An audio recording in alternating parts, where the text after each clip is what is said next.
Without a doubt, man, these kinds of stories are the best ones to talk about in the channel.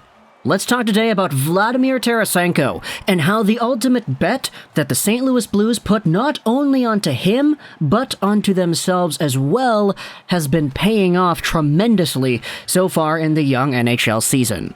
Now, if you have not been paying attention to the NHL in the past decade, then you may not be understanding what we're talking about here. But, long story short, Vladimir Tarasenko, he's a good hockey player.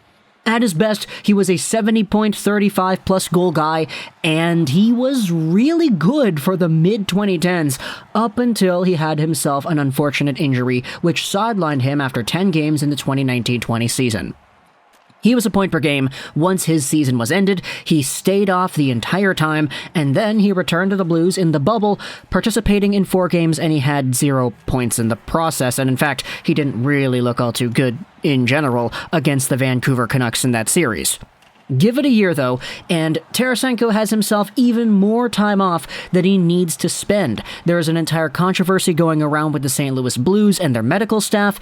Tarasenko is reported to being unhappy with his status on the team, and he just wants a change of scenery, which is why we had some very big trade rumors going on throughout the summer and the past few months with Tarasenko and the contract he has. What is that contract? Well, it's $7.5 million till the end of the 2022-2023 season, and it gets even worse when you understand that his total salary for this year is $9.5 million. Now, to be fair, next year he's making 5.5 just in terms of the total salary, so this year is the beefiest year of this contract. 7.5 is the average annual value, though.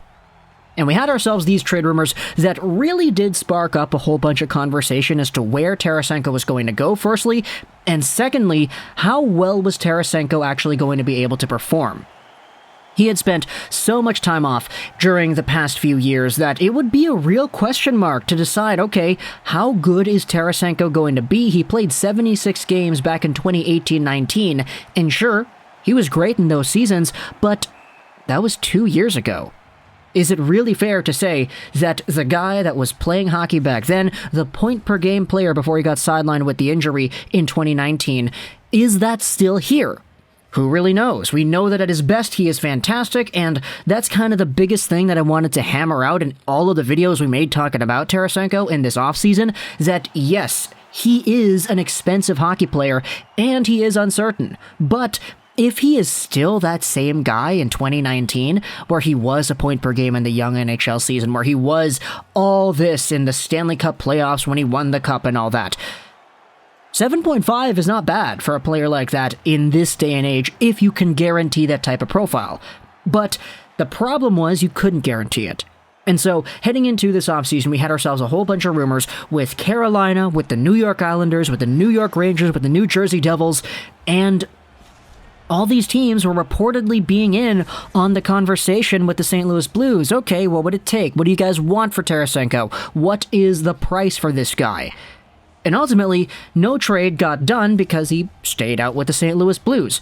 Things got even crazier when the St. Louis Blues were heading into the 2021 Seattle Kraken expansion draft, and Tarasenko was left on the exposed list for the brand new NHL franchise. Now, the Kraken had themselves actually a very good pool of players to choose from the St. Louis Blues, and they ended up not taking Tarasenko. They ended up selecting Vince Dunn, the defenseman, instead. They also signed Jaden Schwartz in free agency, so now they kind of reunited those two on their brand new squad, but still, even though Vince Dunn is a very important player, I think he's a pretty good guy, and he scored the very first goal in Climate Pledge Arena for the home team, so very nice to see that little piece of history right there. But Tarasenko was actually not taken by Seattle either. Now, to be fair, Seattle didn't really have themselves the best draft in many people's minds.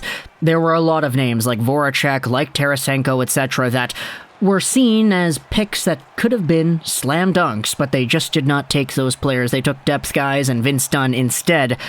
But there is kind of a dichotomy to be discussed there because the Seattle Kraken currently are kind of having trouble scoring goals and getting consistent and sustained offensive production from guys at the top of their lineup. They're a pretty good depth scoring team. A lot of guys get involved. It's just when it comes to the finish on the power play, etc., Seattle has been having a little bit of a difficult time. And it's one of those questions where it's like, okay, Vince Dunn is great. I get it. He is really, really talented. But Vladimir Tarasenko, eh? Let's talk about what he's been doing this season and why I think any of the other teams that went out there and tried to acquire this guy may have, in hindsight, made the wrong decision to not push through with it. Right now, as of recording this video, Vladimir Tarasenko in the young NHL season has 9 points in 7 games played, and he leads the team in points. He is tied out there with David Perreault and Jordan Kyrou.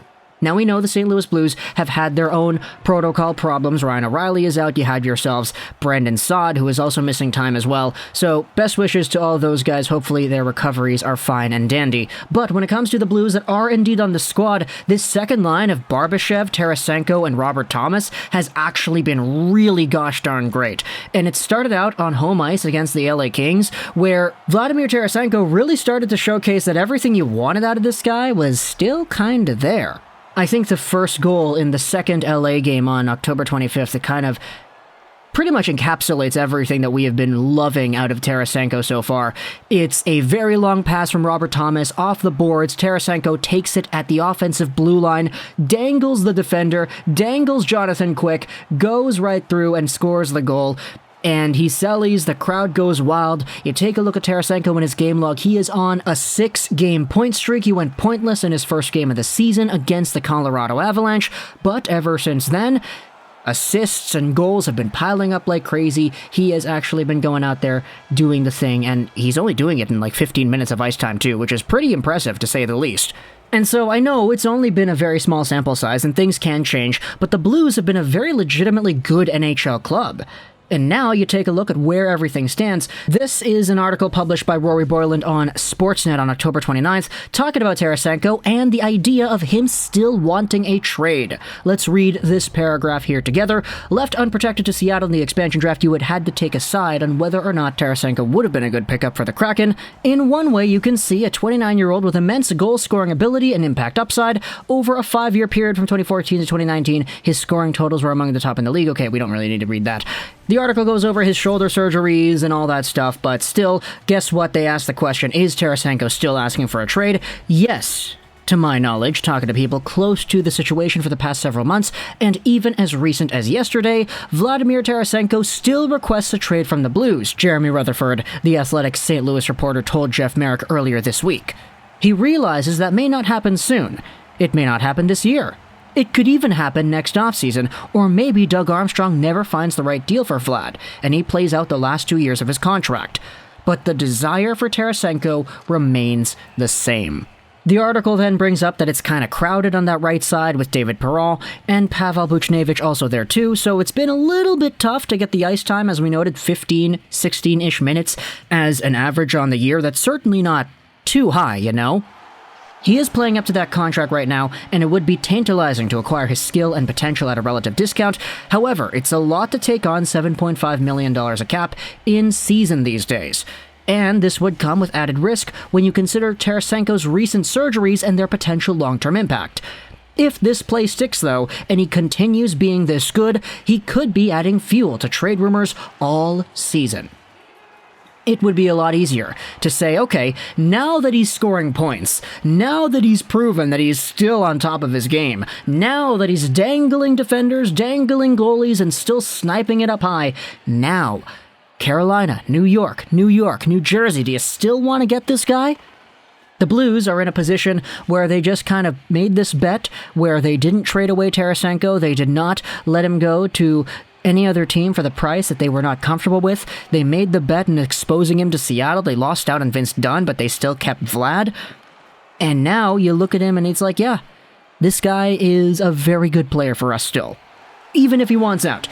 We're still winning hockey games. He's still here doing the thing. He's still here scoring goals and giving us good results in the process. So for everybody in St. Louis, it's a win-win situation here. Tarasenko is playing his best. He's getting the reception from the fans. He still may want out, but his elevated play makes it a lot easier for other NHL teams to want him, and it makes it a lot better for the Blues because they'll likely be getting a better return since they know that this kind of guy is going to be good.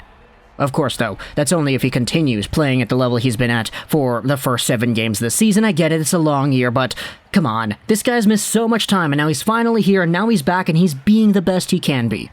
I love to see that. I don't know about you. Let me know in the comments what do you think about Tarasenko and the trade saga. This has been sort of an update, but it's mostly talking about how the bet the Blues and Tarasenko had towards themselves has paid off tenfold. Talk to me in the comments. What do you think? I hope you enjoyed this video. And bye.